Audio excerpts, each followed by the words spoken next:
આખા ગુજરાતમાં સમજુ ગુજરાતી ભારતીય જનતા પાર્ટી ઉપર થૂ થૂ કરી રહ્યો છે।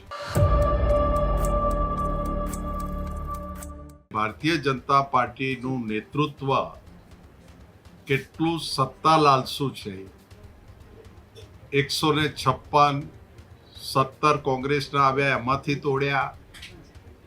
700 સીટોમાં કોંગ્રેસના ઉમેદવાર ફોર્મ ના ભરે એવી દાદાગીરી, પૈસાની રેલમછેલ।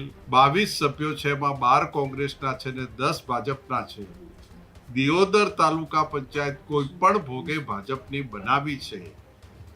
એ રણનીતિના ભાગરૂપે જે કરી રહ્યા છે કે સત્તાની લાલચ આવી હોય, કુદરતના ઘરે દેર છે અંધેર નથી। દિયોદરની અમારી કોંગ્રેસ ભારતીય જનતા પાર્ટીની કિન્નાખોરીની સામે લોકશાહી બચાવવા લડત લડી રહી છે, એનું અમને ગૌરવ છે, આનંદ છે। સમગ્ર ઉત્તર ગુજરાતને, ગુજરાતની કોંગ્રેસને દિલ્હીના દરબાર સુધી જ્યારે બધા એક થઈને લડી રહ્યા છીએ, એટલે ભારતીય જનતા પાર્ટીને જે કરવું એ કરે, ઈંટનો જવાબ પથ્થરથી આપે।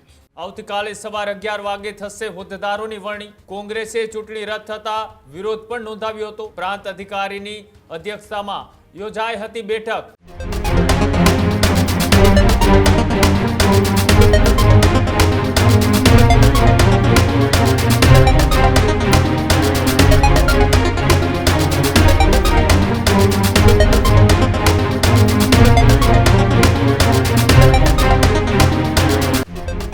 થરાદની અંદર સ્થાનિક સ્વરાજની ચૂંટણી પૂરી થયા બાદ દિયોદર તાલુકા પંચાયતની ચૂંટણીને લઈ ભારે ઘમાસાણ સર્જાયું છે। છેલ્લા 3 દિવસ થયા પ્રમુખ અને ઉપપ્રમુખની ચૂંટણીને લઈ જે રાહ જોવાઈ રહી છે, ત્યારે હવે આવતીકાલે દિયોદર તાલુકા પંચાયતની ચૂંટણી યોજાશે। પ્રમુખ ઉપપ્રમુખ માટે યોજાશે ચૂંટણી। આવતીકાલે સવારે 11 વાગે થશે હોદ્દેદારોની વરણી। અગાઉ 2 વખત ચૂંટણી એ રદ કરવામાં આવી હતી। કોંગ્રેસે ચૂંટણી રદ થતા વિરોધ પણ નોંધાવ્યો હતો અને આજે તાલુકા પંચાયતની ચૂંટણીને લઈ એક મહત્વની બેઠક પણ મળી હતી। પ્રાંત અધિકારીની અધ્યક્ષતામાં યોજાઈ હતી બેઠક। આ બેઠક બાદ હવે આવતીકાલે સવારે 11 વાગે હોદ્દેદારોની નિમણૂક છે તે કરવા માટેની ચૂંટણી છે તે યોજાશે। આ મહત્વપૂર્ણ સમાચાર। ગેનીબેન ઠાકોર, ગુલાબસિંહ રાજપૂત સહિતના દિગ્ગજ નેતાઓની નજર આ ચૂંટણી ઉપર છે અને દિયોદર તાલુકા પંચાયતની જે ચૂંટણી 2 વખત મોકૂફ રાખવામાં આવી હતી। પ્રમુખ અને ઉપપ્રમુખ માટે જે ચૂંટણી યોજાઈ હતી દિયોદર તાલુકા પંચાયતની, તેમાં કોંગ્રેસે સ્પષ્ટ આક્ષેપો કર્યા હતા કે ભારતીય જનતા પાર્ટીના દલાલ બનીને અધિકારીઓ કામ કરે છે। આવી વાત પછી ગેનીબેન ઠાકોર સહિત જગદીશ ઠાકોર, ગુલાબસિંહ રાજપૂત સહિતના દિગ્ગજ નેતાઓ મેદાને પડ્યા હતા અને એન કેન પ્રકારે હવે આવતીકાલે 11 કલાકે ચૂંટણી યોજાશે તેવી પણ જાહેરાત છે તે કરવામાં આવી રહી છે। શું પ્રતિક્રિયા આવી છે, આવો જોઈએ। સમગ્ર ગુજરાતમાં દિયોદર તાલુકા પંચાયતની ચૂંટણીનો મુદ્દો હોટ બન્યો છે અને ભારતીય જનતા પાર્ટીનું નેતૃત્વ કેટલું સત્તા લાલસુ છે। 156 17 કોંગ્રેસના આવ્યા, એમાંથી તોડ્યા। 700 સીટોમાં કોંગ્રેસના ઉમેદવાર ફોર્મ ના ભરે એવી દાદાગીરી, પૈસાની રેલમછેલ। થોડી ઘણી તાલુકા પંચાયત કે એકાદ નગરપાલિકા અમારી બની તો પણ એને તોડવાનો પ્રયત્ન। એના ભાગરૂપે 22 સભ્યો છે, એમાં 12 કોંગ્રેસના છે ને 10 ભાજપના છે। દિયોદર તાલુકા પંચાયત કોઈ પણ ભોગે ભાજપની બનાવી છે।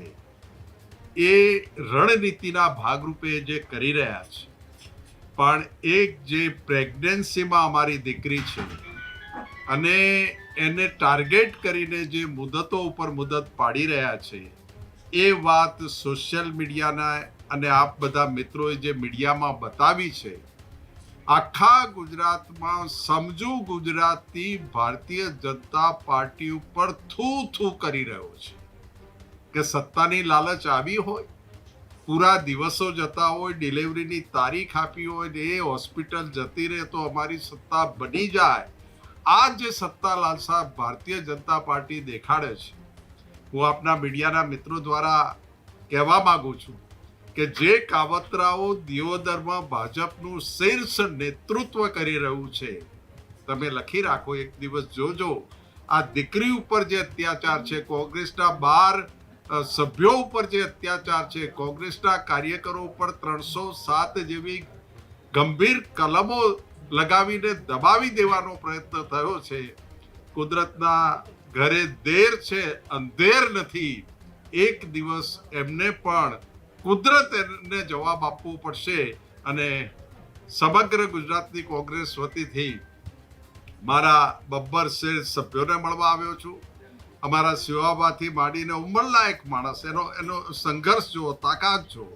અમારા કાર્યકરો જે લોકશાહીને બચાવવા માટે દિયોદરની પ્રજાએ જે મેન્ડેટ આપ્યો છે, એ મેન્ડેટને બચાવવા માટેનો જે સંઘર્ષ કરી રહ્યા છે, એ અમારા પરિવારના મિત્રોને મળવા આવ્યો છું. મને આનંદ છે, ખુશી છે. અને સમગ્ર ગુજરાતની કોંગ્રેસ નાજ લઈ રહી છે કે દિયોદરનો અમારો ચૂંટાયેલો પ્રતિનિધિ, દિયોદરની અમારી કોંગ્રેસ ભારતીય જનતા પાર્ટીની કિન્નાખોરીની સામે લોકશાહી બચાવવા લડત લડી રહી છે. એનો અમને ગૌરવ છે, આનંદ છે. લીગલી જે કોઈ કાર્યવાહી કરવાની છે એ બધી અમે કરી રહ્યા છીએ. અમે ભારતીય જનતા પાર્ટીની સામે તમામ મુદ્દે લડી લેવાના છીએ. તમામ મુદ્દે એટલે તમામ મુદ્દે. એનું એક જ કારણ છે, અમારા 12 કોંગ્રેસના સભ્યો તાકાતવાળા, વફાદાર અને કોંગ્રેસ માટે મરી જવા તૈયાર છે. અને આખી દિયોદર, બનાસકાંઠા સંયુક્ત અમારો જિલ્લો છે. સમગ્ર ઉત્તર ગુજરાતને, ગુજરાતની કોંગ્રેસને દિલ્હીના દરબાર સુધી જ્યારે બધા એક થઈને લડી રહ્યા છીએ, એટલે ભારતીય જનતા પાર્ટીને જે કરવું એ કરે. ઈંટનો જવાબ પથ્થરથી આપીશ. ના, હજુ સુધી કોઈ માહિતી અમને નથી મળી. હજુ સુધી તમે અમારી ચેનલને સબસ્ક્રાઇબ નથી કરી તો અત્યારે જ ન્યૂઝરૂમ ગુજરાતને સબસ્ક્રાઇબ કરો. ફેસબુક અને ઇન્સ્ટાગ્રામ પર ફોલો કરો.